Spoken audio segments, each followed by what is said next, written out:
Welcome to the programme. I'm Nima Abuarte, and you join us at the Dubai Motorshow, which is the largest motor show in the region. In a few minutes, we'll be talking to the man behind Secret Agent 007's favourite getaway car, backed at a cool $1.7 million, and that's before tax. Are there any buyers during these troubled times? Also coming up this week, a lifeline for Dubai. Neighbouring Abu Dhabi offers another $10 billion to the Emirates. But is it enough to solve the debt crisis? It hasn't all been smooth sailing, but fine. We hit a small sand dune. I think we're over that. Marching to a new beat, Iraq finds the key to unlock its oil wealth. Now it's back on the business map. And this week I'll be looking at the debate in Kuwait, where Parliament is deciding whether or not to write off over $20 billion of loans.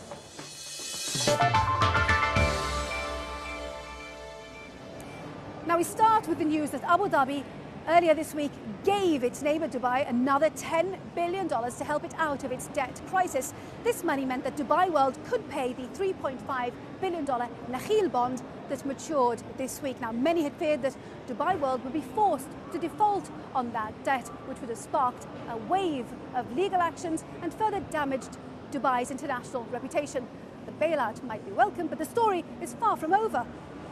So why did things have to go this far before money was found to help Dubai World? Well, to find out, I spoke to Dr. Nasser Saidi, Chief Economist at Dubai's International Financial Centre. I think there was an issue with communications policy. And I think moving forward, I think you need to get better communications policy, greater clarity in the relationship between government and government-related enterprises. I think one of the major lessons is that you need greater transparency and disclosure. I think you're going to see that happening. I think you'll see much more focus on the corporate governance of government-related enterprises and state-owned enterprises. There's a realization that maybe communication was not very clear. But Dubai is on the back foot. What will Dubai Inc., DIFC do or say that will allay investors' fears? We've become much more open as economies in the region, so have the markets. We have international investors interested in our region. So the companies need to make the effort to have a proper investor relations, communications policies, better reporting, more frequent reporting. I think all of that will happen. And notice that the reform has already started. Dubai has announced the creation of a tribunal that will deal with insolvency, corporate reorganizations. So having a framework for insolvency and dealing with creditor rights is an important structural change and an important reform. And I think you'll see more of that happening. If you could speak to the world's investor community, what would you say to them? How would you convince them that Dubai is still a good place for their money?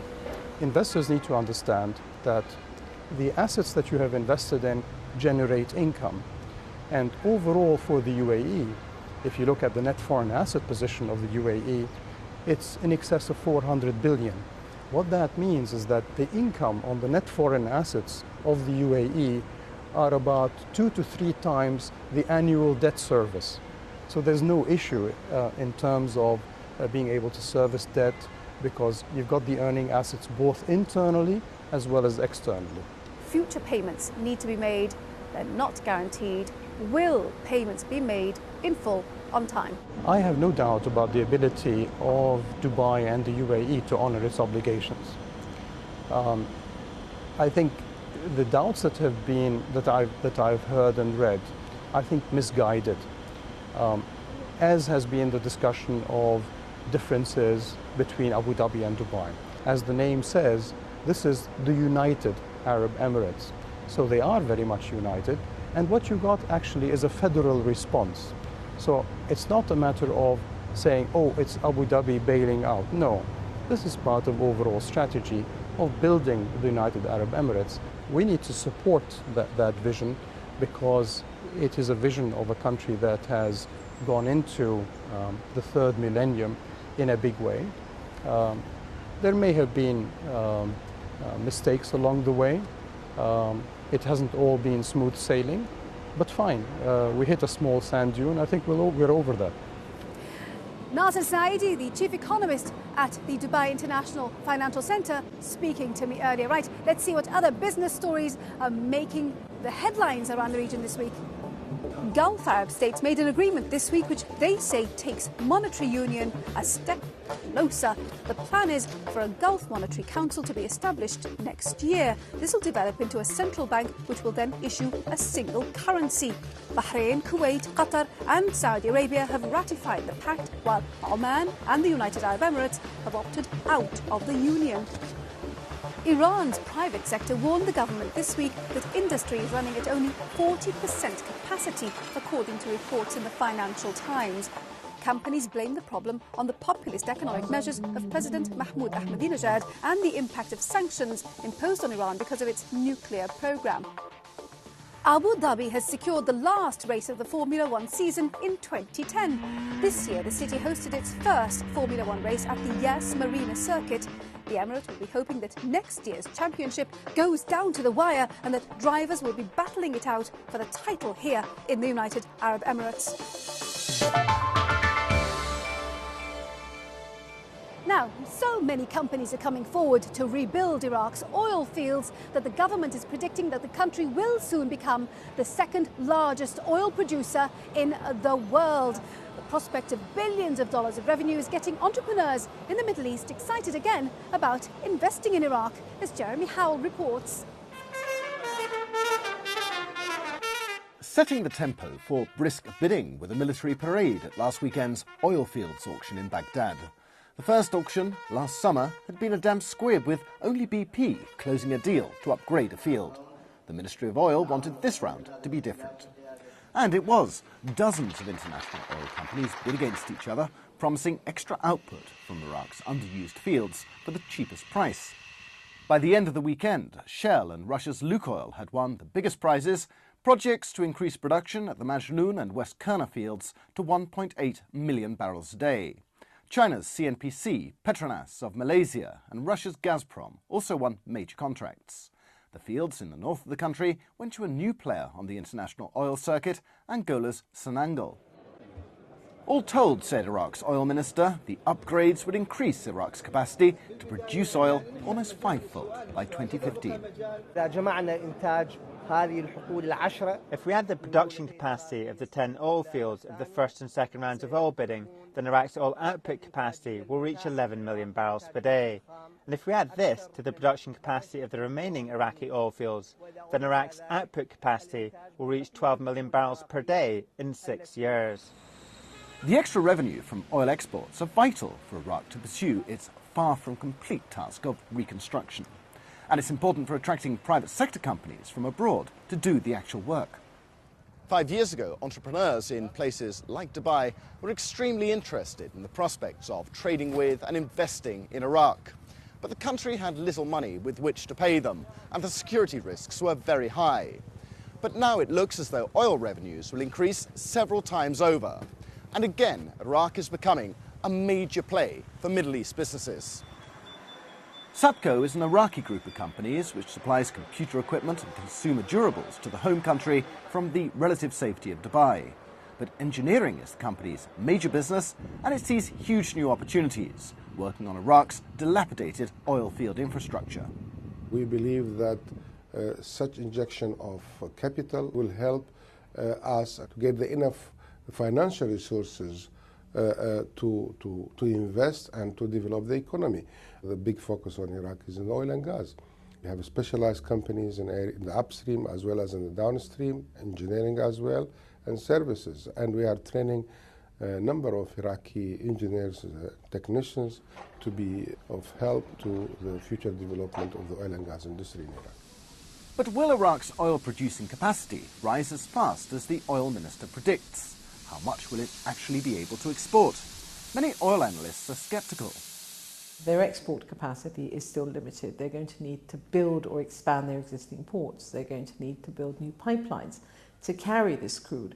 Even if they doubled capacity, that would be quite an achievement, because I think there's a lot of infrastructure work that some of the companies, I think, are going to have to undertake in order to sell this oil and actually get paid for their investments. And above and beyond all of this, there's the matter of security. The staff of foreign oil companies and the infrastructure and the pipelines they've built in Iraq have been sitting targets for insurgent attacks in the past.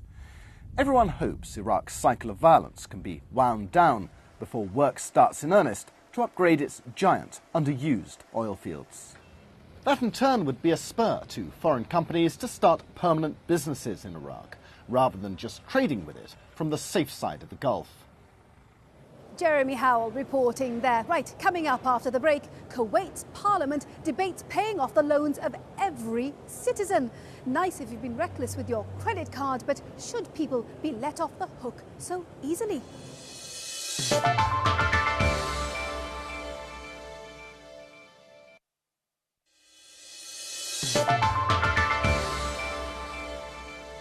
Welcome back to the programme. I'm Nima Abouardi and you join us at Dubai's Motorshow. Now, Kuwaitis have had an easy time getting credit to buy things like cars and other luxury items in recent years, and that's why many of them have racked up steep debts. Well, now there are proposals being debated in Parliament to do with paying off the debt of every Kuwaiti citizen.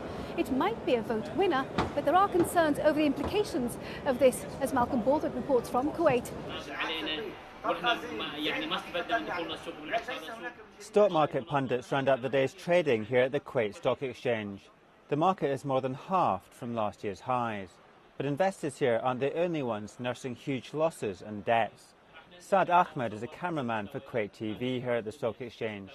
65% of his salary goes straight to the bank to pay off his debt of $170,000.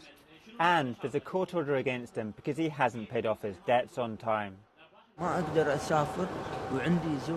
can't travel. My wife's in Bahrain and she's pregnant, and I can't leave the country. Plus, I can be taken to prison at any point. Also, my son is here and I can't issue a passport for him. If I go to the government offices, they'll catch me and I'll be put in prison. Saad says many people in Kuwait are facing the same problem. And he blames the banks, some of which have been fined for being overly aggressive in their lending. Nasser Al-Nafisi from the Al-Jaman Centre of Economic Consultancy in Kuwait says the central bank should have been more vigilant over the bank's lending. For example, there is a limitation for the loan not exceeding 15 years. The banks renew it for more than 15 years. And when the discount rate goes up, they will raise the interest. But when it's go down, they do not decrease it. So, and this is a mistake of the central bank. Although many Kuwaitis have gone on spending sprees, relatively few have defaulted on their debts. Unemployment is low here, and most nationals have secure government jobs to fall back on. This is the Avenues, which is one of the largest malls in Kuwait. It's estimated that Kuwaitis have taken out over $20 billion in loans, and that doesn't include interest payments. But the debate here isn't over the size of people's debts. It's about whether or not the government should pay them back. And this is what is being debated here in Kuwait's parliament later this month. The government has already set up a $1.7 billion support fund to help those most in need. But some MPs are suggesting that the government should go further and write off all the citizens' debts. There's no doubt that this would be a vote winner, but also it's a potential moral hazard. Some of the MPs, they think that they're doing a service to the society and to their constituents by bringing these issues. They don't realize that what they are doing, they're creating a long-term problem to Kuwait. The moral hazard issue will affect both sides of the equation, the consumers themselves and the banks, because the banks, they will become reckless in their policies of lending, and the consumers also become reckless in their future decision whether to borrow money or no. This is a Diwaniyah, which is being hosted by the chairman of Kuwait's Finance Committee. It's a weekly social gathering where members of the public come to drink coffee and chat about the hot political topics of the day. And it's a good place to tap into what Kuwaitis feel about the debt debate. I think that the government should drop the debt. If they drop the debts, the economy in Kuwait will flourish. Citizens will be free to shop and it will help the Kuwaiti market. I think that to pay off the loans is unfair. I didn't take out any loan, so why should I pay off somebody else's loan? Some people take out these loans and play with the money, buy a car or travel. Dropping the interest is a good solution, as the interest is almost 40% of the total amount. I think that the government will sort out this issue. But the MPs need to cooperate with the government.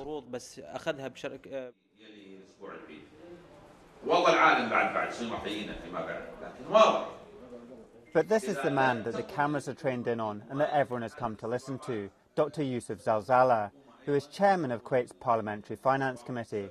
The committee is presenting a report to Parliament next week on how to tackle the debt problem. And I asked him what the solution was. One of the solutions is that the government is going to pay all the debts, then the people going to pay for the government, just rescheduling the payments. Maybe any citizen must pay all his debts through 5 years. When the government pay this debts to the banks, then we reschedule the payment with the government, and instead of paying it through just 5 years, we're going to make it 15 years or 20 years at least. So how serious is this problem?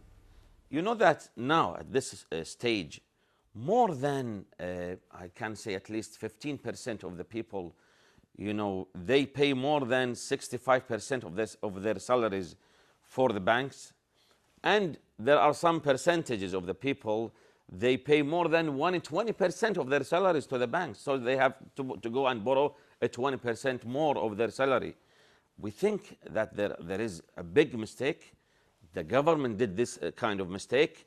No control on the banks from the government. The central bank did not, you know, put any control on the banks. And because of that, we have this kind of problem. What about the responsibility of the consumers who have got into debt? Surely it's their responsibility to pay off their debts. See, the people gonna, you know, hold some responsibility, of course, but see, if everything is available for the people from the banks, and there are, you know, no control from the central bank on the bank, when you say for anybody, I have a money, I want to borrow it to you. And if you are in fact in a need for this money, you're gonna borrow it anyways. You know, we have some ads that are telling the people, come to us, and we need nobody to come and just, you know, you don't have to give any insurance. Just come and you're gonna have 20 times of your salary. They go, the people and the citizen go to the banks, get the money, and then they, in fact, we see them in this kind of problems and this kind of suffering. Malcolm Borthwick reporting from Kuwait there. Now, most car companies have seen falling sales over the past year in this region, but this part of the world has a sizable young population, and car manufacturers see it as a growth market. This is one of the few motor shows around the world where people can come not just to look at cars, but also to buy them. While the global recession has meant that more people are cutting back on buying cars, it has made it cheaper for companies to exhibit here. More cars are being launched at this year's motor show than at the last one in 2007, and the same number of exhibitors have pitched up here. In terms of the money spent, you have to look very carefully at what people spend money on when they come to a show. So as an exhibitor, the cost of the space is only around 10 to 15% of their overall cost. The other type of cost is the hotel costs, the flights, the shipping. If you look this year, without us doing anything, those costs have come down dramatically, over 50%. So their cost of exhibiting is actually much less than before. You're talking an overall 30 to 60% decrease in the cost of exhibiting. But what about car sales? How are luxury brands like Aston Martin, which rely on the lucrative Middle East market, doing? Joining me to discuss this is the Chief Executive of Aston Martin, Dr. Ulrich Bates. Now, it's the first time for you, the manufacturer, to come to this exhibition. Why? Is it because perhaps you think your distributor needs help selling this car? I mean, $1.7 million at this time. It's a lot of money to spend. But you know, money is still there. And we are here because we have the most beautiful cars in the world. We have the most elegant, we have the leading designs in the world, and I think everybody deserves to see these cars and make his decisions if he wants one. Okay, but again, why are you the big boss here in Dubai? It's your first time to come to this car show. Are you concerned about the business environment? Yeah, we have to be concerned because 2009 was not a good year for the car industry. We at Aston Martin did better than the market. We could increase our market share, but on a decreased number of car sales. On the other side, we consider the Middle East as the strongest GDP growing area, and this is why we have to be here and why we have to be in this market. Now, you are owned by a Kuwaiti company. The company has had financial problems. There's been speculation about the future of Aston Martin. What does the future hold? Okay, the first thing is that the financial problems were solved or are solved. The company is restructured. The second is that Aston Martin is an independent company, and whatever happens here in the Middle East with a shareholder does not have an impact on Aston Martin. We are in a safe, sound, good growing stage, and we have served now a long-term commitment from our shareholders to the company to develop the brand, to develop the products, and we are absolutely fine. Dr. Ulrich Bates, the Chief Executive of Aston Martin, speaking to me earlier. Well, our time is very nearly up. I do hope you've enjoyed our programme. Let's see how the region's main markets finish the week. And if you'd like to tell us your thoughts about the possibility of Kuwait paying off the debts of every citizen, then email us. The address is middleeastbiz@bbc.co.uk. Now, next week, we're taking a look back at the highlights of the last year. It's a year that saw us travel to 37 cities in 16 countries. So, until then, from me, Nima Abuarje, and the rest of the team, thank you for watching. Bye-bye.